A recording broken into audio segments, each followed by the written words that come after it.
Welcome to Foundation Friday.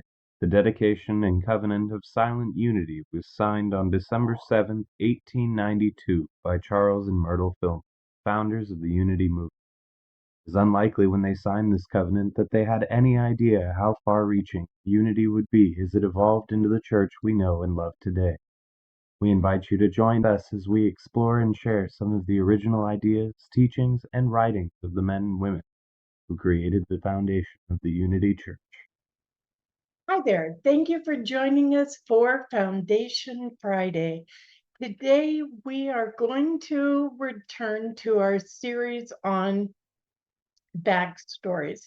I almost didn't do this one. I had done the research, but I thought maybe you wouldn't know who this was. Today, we're doing the backstory on Mary Baker Eddy.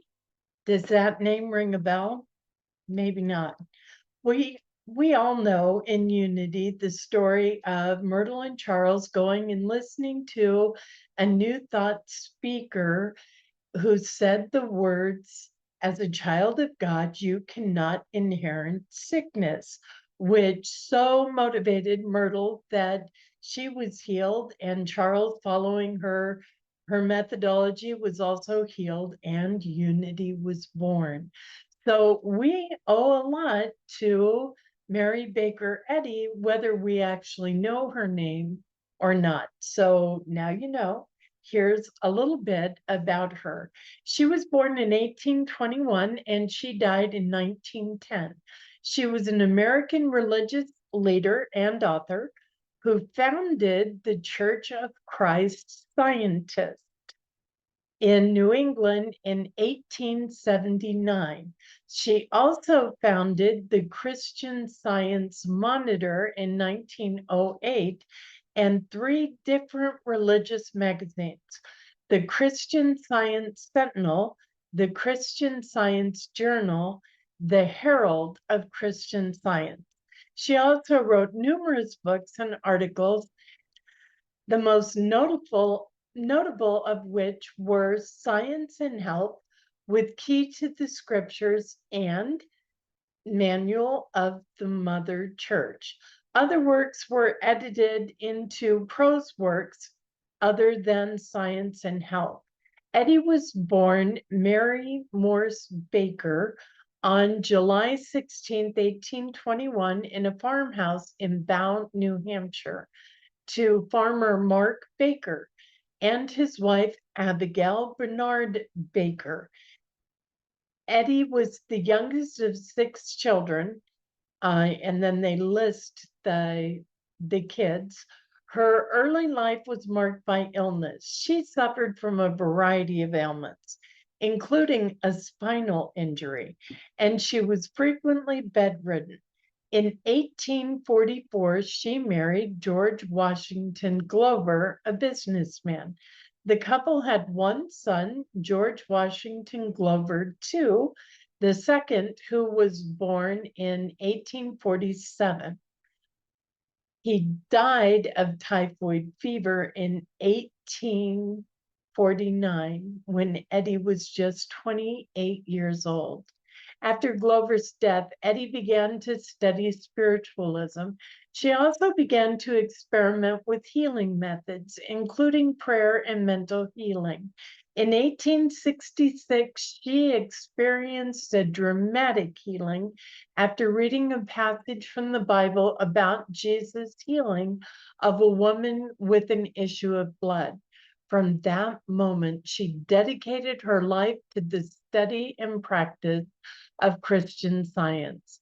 In 1875, Eddy published Science and Health with Key to the Scriptures and Foundational Text for Christian Science.